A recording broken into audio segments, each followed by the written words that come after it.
আসসালামু আলাইকুম সুপ্রিয় শিক্ষার্থীরা, তোমরা কেমন আছো? টিচিং এডুকেশন ইউটিউব চ্যানেলের পক্ষ থেকে তোমাদেরকে স্বাগতম। আজকে আমরা 19 পর্ব থেকে শুরু করতে যাচ্ছি। পৃষ্ঠা নাম্বার হচ্ছে 13, পৃষ্ঠা নাম্বার হচ্ছে 14। তোমরা একটু সবাই দেখে নিও। নিশ্চয়ই আমাদের সাথে ছিলে এতদিন, এখনও আছো। তো আমরা এখন ছক 1.20 থেকে আমরা শুরু করতে যাচ্ছি। তো দেখো এখানে কি লিখেছে, আমরা সবাই পড়ি ছকটি। সেটা হচ্ছে এই ছক 1.19 এর কর্মিক অনুযায়ী 10 এর বদলে তোমরা তোমার নেওয়া সংখ্যাকে ভিত্তি ধরে নিচে ছকে ভাগ কি হবে তা নির্ণয় করো এবং প্রয়োজনে খাতায় ছকটি পূরণ করো। এখানে বলছে যে তোমার ধরা সংখ্যাটি আমরা এর আগে ধরেছিলাম যার রোল বিজোড় সংখ্যা এবং যার রোল জোড় সংখ্যা সেই অনুযায়ী আমরা করেছিলাম। তো এবার দেখো, এর আগে আমরা করেছিলাম কত, আমরা বিজোড় সংখ্যা দিয়ে করেছিলাম রোল 5 জাত, সেই অনুযায়ী তোমরা 6 দিয়ে করতে পারবা, 7 দিয়ে করতে পারবা। তাহলে বইতে আমরা প্রথম ছকটি এঁকে নিব। ছকটি আমরা দেখি একটু, প্রথম কি বলছে একটু দেখো। ছকের প্রথম বলছে ছক 1.20। তোমরাও খাতায় লিখে নাও আমার সাথে সাথে।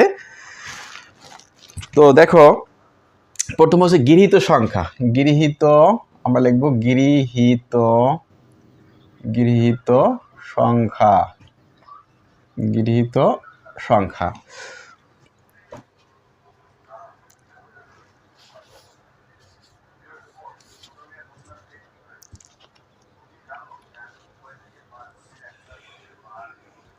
আমরা প্রথম লিখবো কি, গৃহীত সংখ্যা। তোমরা আমাদের সাথে সাথে লিখে নাও গৃহীত সংখ্যা। তারপর কি হচ্ছে, তারপর হচ্ছে ভাগ। তারপর হচ্ছে কি ভাগ, আমরা ভাগ লিখে নেব ভাগ। তারপর হচ্ছে ভাজ্য। তারপর হচ্ছে প্রথম পদের গুণাকারে কাঠামো। প্রথম পদের গুণ আকারের কাঠামো। প্রথম পদে গুণ আকারের কাঠামো। তারপর হচ্ছে কি ভাজক।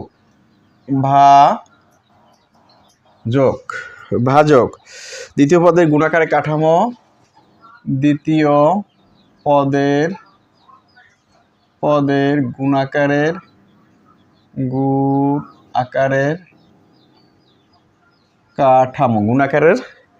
কাঠামো। তারপর হচ্ছে ভাগফল কাঠামো।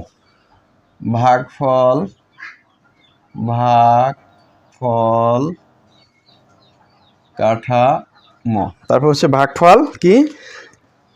ভাগফল কাঠামো। তারপর হচ্ছে ভাগফল।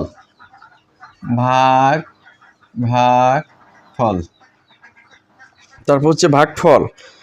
তারপর হচ্ছে ভাগফলের সূচকীয় কাঠামো। ভাগফলের সূচকীয় কাঠামো। হ্যাঁ, ভাগফলের সূচকীয় কাঠামো। এখন দেখো গৃহীত সংখ্যা এখানে একটা কি ঘর দিয়ে দিয়েছে, আমরা গৃহীত সংখ্যা ঘরের ভিতর বসিয়ে নেব। গৃহীত সংখ্যা এখানে আমরা গৃহীত সংখ্যা দিয়েছে। পরে কি বলছে, প্রথমটা ঘর দিয়েছে, ঘর আর 4 ভাগ পাওয়ার হচ্ছে কত 2। তারপর পরের ঘর দেখো, ঘর 3 ভাগ ঘর 2।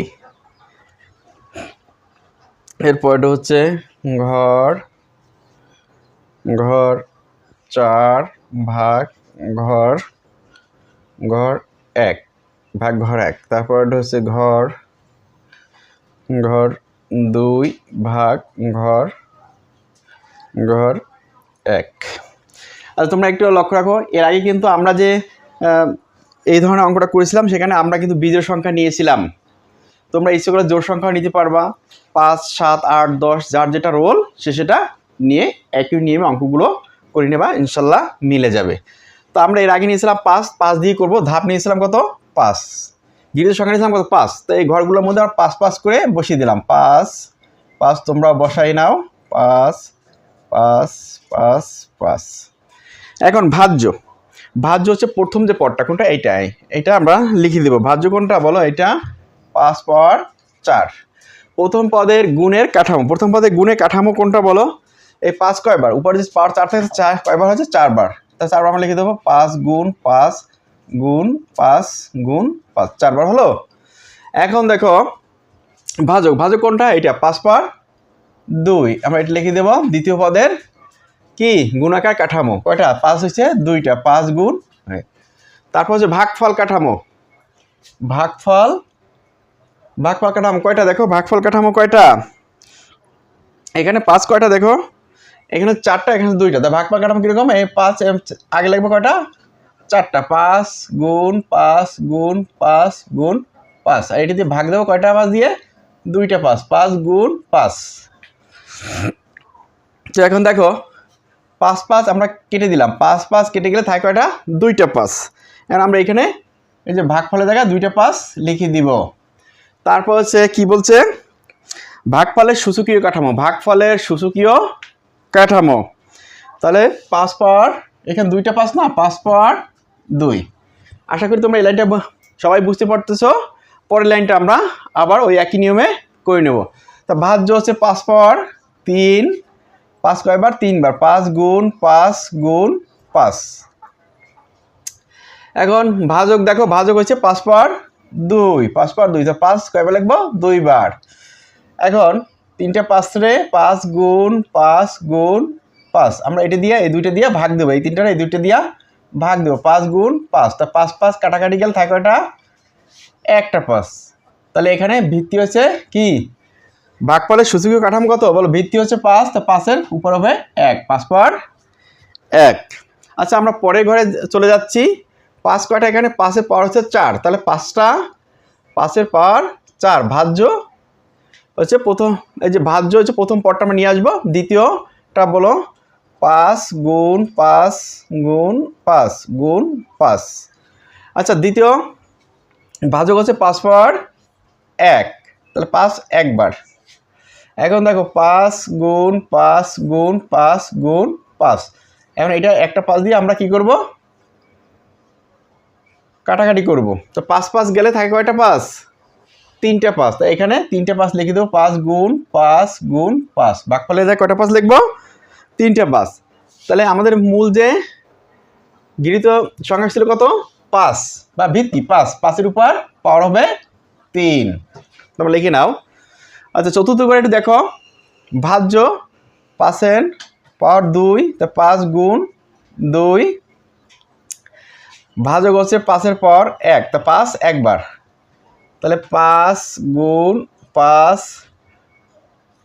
5 5 5 কাটা গেলে থাকে একটা 5, তাহলে হবে কি 5-এর পাওয়ার 1। তা আমরা মোটামুটি এই পর্বটা বুঝতে পারতেছি। আশা করি তোমাদের কোনো সমস্যা হবে না, অঙ্কগুলো দেখবা সুন্দরভাবে, অবশ্যই পারবা, অবশ্যই।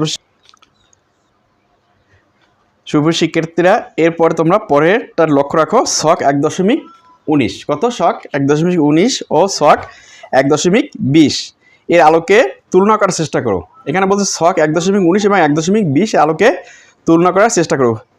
কি বুঝতে পারলে, যদি ভিত্তি একই হয় তাহলে দুটি সূচকীয় কাঠামোর ভাগ করা হলে ভাগফলটি একই ভিত্তি নূতন একটি সূচকীয় কাঠামো হয়।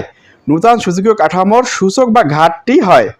ভাজ্যের সূচক বা ঘাত হতে ভাজকের সূচক বা ঘাতের বিয়োগ নিচে ছকের সাহায্যে বিষয়টি আরও ভালোভাবে বোঝা যাবে। ছকটি আংশিক পূরণ করা হয়েছে। এখানে বলো, এখানে মনে করো আমরা এর আগে বলেছিলাম, তোমাদের খেয়াল আছে যে ভিত্তি যদি একই হয়, ভিত্তি যদি একই হয় তাহলে যদি ভিত্তি একই হলে গুণ হলে হবে কি যোগ, আর ভাগ হলে হবে কি বিয়োগ। তাহলে বিয়োগ হলে যদি শূন্য হয়, মানে কোনো সংখ্যার উপর পাওয়ার যদি শূন্য হয় তাহলে সেখানে কি হবে, যে পাওয়ার হবে কি 1, সেই কথা এখানে বলছে। এরপর দেখো ছক 1.19 ও ছক 1.20 এ ব্যবহৃত তথ্য অনুযায়ী ছকটি পূরণ করতে হবে এবং ছকটি আংশিক পূরণ করা আছে। তোমার শিখন ও ছক দুটি হতে প্রাপ্ত তথ্যের মাধ্যমে ছকটি পূরণ করো। এখানে কিন্তু ছক দুইটা দেওয়া আছে, দেখো একই ঘরে দুইটা ছক দেওয়া আছে, ছক 1.19 হতে প্রাপ্ত তথ্য, ছক 1.20 হতে প্রাপ্ত তথ্য। তাহলে আমরা ছক 1.19 হতে প্রাপ্ত তথ্য আর ছক 1.20 হতে প্রাপ্ত তথ্য দুইটা ছক আমরা একই ঘরে করেছি, মধ্যে একটা দাগ দিয়ে পার্টিশন করে দিয়েছি। তো আমরা দেখো প্রথম হচ্ছে কর্মিক নাম। তো কর্মিক নাম আমরা লিখে দেবো কীভাবে, দেখো 1 2 3 4। আমরা প্রথম কর্মিক নামটা লিখে দিলাম 1 2 3 4। এখন বইতে দেওয়া আছে, দেখো বইতে দেওয়া আছে কি, বইতে দেওয়া আছে ভাগ 10 পাওয়ার 4 ভাগ 10 পাওয়ার কত 2 ভাগ 10 পাওয়ার 2। এখন দেখো মূল ভিত্তি হচ্ছে 10, তার মানে 4 মাইনাস 2। এখন এটা ভাগফল কি হবে, দেখো ভাগফল 4 দিয়ে 2 যায়, থাকে কত 2, তো 10 পাওয়ার কত 2 আমরা লিখে দিলাম। এর পরের ঘরে বইতে কি দিয়েছে 10 পাওয়ার 3 প্লাস 10 পাওয়ার 2, 10 পাওয়ার 3 ভাগ 10 পাওয়ার কত 2। এখন ভাগ করার ধাপ, তা আমরা মূল ভিত্তি আনবো 10 আর উপরে হবে 3 মাইনাস 2, তো 3 দা যদি 2 যায় থাকে কত 1, তো 10 পাওয়ার হবে কত 1 ভাগফলের জায়গায়। আচ্ছা আমার তৃতীয় কর্মিক নাম 3 নম্বরে গেলাম, কি দেখো 10 পাওয়ার 4 আর 10 পাওয়ার 1, 10 পাওয়ার 4 ভাগ 10 পাওয়ার কত 1। এখন ভাগ করার ধাপ দেখো, মূল ভিত্তি 10 নিয়ে আসলাম, এরপর 4 দেওয়া যদি 1 দেওয়া থাকে কত 3, তাহলে 10 পাওয়ার আমরা কি ভাগফলের জায়গায় 10 পাওয়ার 3 দেবো, 10 পাওয়ার 3। আচ্ছা কর্মিক নাম 4 কি বলছে 10 পাওয়ার 2 আর 10 পাওয়ার 1, 10 পাওয়ার 2 ভাগ হচ্ছে 10 পাওয়ার কত 1। এখন দেখো ভাগ করার ধাপ হচ্ছে কি, মূল ভিত্তি 10 নিয়ে আসবো, 2 মাইনাস 1, তো 2 দেওয়া যদি 1 যা থাকে কত 1, 10 পাওয়ার 1।